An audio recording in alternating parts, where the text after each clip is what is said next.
The Tudor Black Bay is arguably the most important and most influential watch of the past decade or so, paving the way for the templated vintage reissue we now are probably all a little bit bored of, and a key player in the growth of watches in general. But that's all been said before. This is Doug's Watches, the thinking watch channel, a place where we like to overthink watches just that little bit. So let's do just that.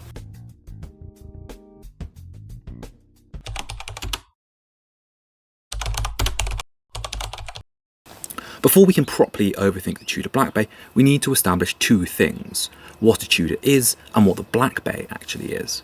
Because with such a broad product lineup, it's easy to lose sight of both's purpose. So Tudor are your cut-price Rolex, sort of. While the brand is part of Rolex SA and was founded in 1926 to be a less costly version of Rolex using the same parts, only featuring off-the-shelf movements inside to reduce the price, times have changed. Modern Tudor do produce models that are awfully close to Rolex's, just at a lesser price point. Take, for example, my Black Bay GMT. It is a reinterpretation of the Rolex GMT Master reference 6542, only it cost about a tenth of what an original 6542 with the Baker-like bezel would on Chrono 24 today. However, what you get is that vintage charm, but with a higher build quality. 4- and 5-digit Rolexes have rattly bracelets, often questionable service histories, and a lived-in feel that many might not want, at least within the mass market. Your new Tudor does not have these three things. It often has a retro aesthetic, but all the perks of modern watch construction, and that's a key factor in the Black Bay's success, that we're going to return to later. However, we can't neglect the Pelagos, Claire de Rose, Royal, Ranger, or even the 1926. But let's be real, Tudor basically means Black Bay to most people, be that 41mm, GMT, 58, or even the Chrono. Now, the other change with Tudor these days is the move away from off-the-shelf movements, as we had with your Tudor Submariners, Big Blocks, and Princes of yesteryear. Since 2016, Tudor have had their in-house movement manufacturer, Canisi, who of course have also had relationships with Chanel and Breitling, but they're Tudors and sit right next door. The original Black Bay, of course, used the ETA 2824 movement, making it basically a revision to the less spotted Tudor Submariner of old. And while in-house versus off-the-shelf is an interesting discussion to be had, and I've dipped into it on the channel before, go check out that video when you're done here, many people conclude that it's not much of a concern when buying a watch. An ETA or Solita movement is often good enough, even having a few perks when it comes to servicing and the like. However, if one of the core differences between Rolex and Tudor was this in-house versus off-the-shelf thing, then that is no longer a key differentiator. So, what is?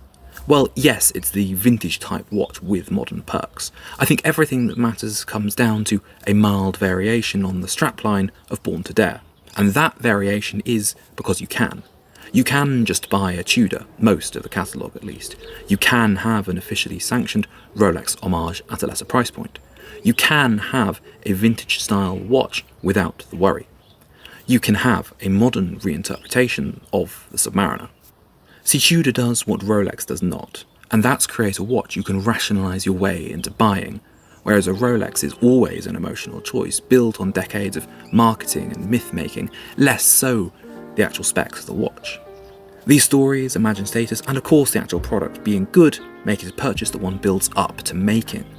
Buying your first or last Rolex is a big deal, and that's why they can make people wait. Whereas Tudor, I believe a Tudor purchase is more thought out. The Tudor buyer is more likely to and ah, considering Tag, Longines, Omega, Grand Seiko, and going on a complete buying journey considering their identity, what they actually need in a watch, less what they want and aspire to be. That's why we've seen Tudor chase COSC and now METAS certification. They need to win on paper.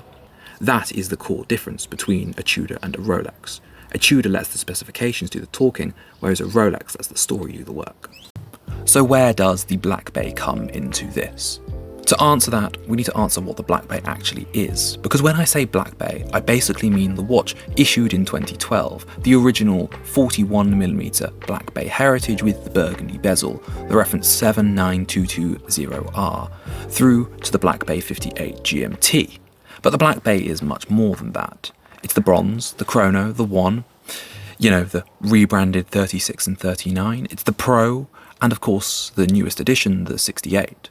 But what these watches share are not quite oyster-style cases, often with slab-sided designs, and an oyster-ish style bracelet.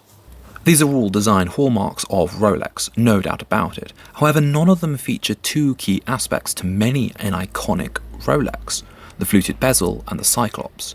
These two markers that are often in the more ostentatious models in the Rolex catalogue. You'll find bezels a little closer to the iconic fluted design on the Royal, but that's not the dominant image of Tudor. It's the understated divers, the chrono, and maybe the GMTs. Tudor isn't about expressing wealth in the same way that some watches at their price point do, and most definitely not in the way Rolex do. So let's put that all together. I'm 25, and I grew up in the wake of 9/11, the financial crash, and austerity politics. I'm a part of a politically divided generation where both sides of the political spectrum butt heads constantly. I know in my viewership about a quarter of you are in the 25 to 34 age bracket, so you've probably got a similar background in what you've grown up seeing to me. My apologies to the other 70% of you whose age trends north of this, and to the 5% of you who are 18 to 24 watching my channel. All I can say is stick in there, life does get better. But for people in my age bracket, maybe it's just a British thing, but being wealthy and having large displays of wealth, be that cars, watches, flash clothing, is more likely to meet criticism than praise. This manifests itself in a lot of peculiar ways. Back in uni, there were a lot of people I met from very well-off families in the home counties who would co-opt the North Face puffer jacket and pretend they were from central London, or as they'd put it, the ends, only for their parents to come see them in a new Range Rover or Porsche Cayenne. Now this is what is called working class appropriation, and for my older viewers it's exactly the same as that rich kid you knew who became a full-on Bolshevik. Being wealthy isn't cool when you're in an environment where wealth is hard to come by. That is, at least if you have some sort of situational awareness. Your Dubai influencers simply do not. And if we look at the economic situation of the average person since 2012, since the launch of the Tudor Black Bay, the average person has gotten poorer.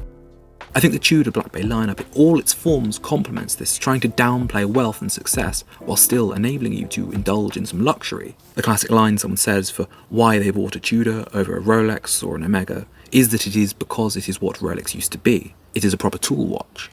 What that means is you can pretend your watch isn't jewellery. It isn't an expression of wealth or status, but in fact an item that depicts you as a proper salt-of-the-earth working professional, not someone in an agency, recruitment or finance.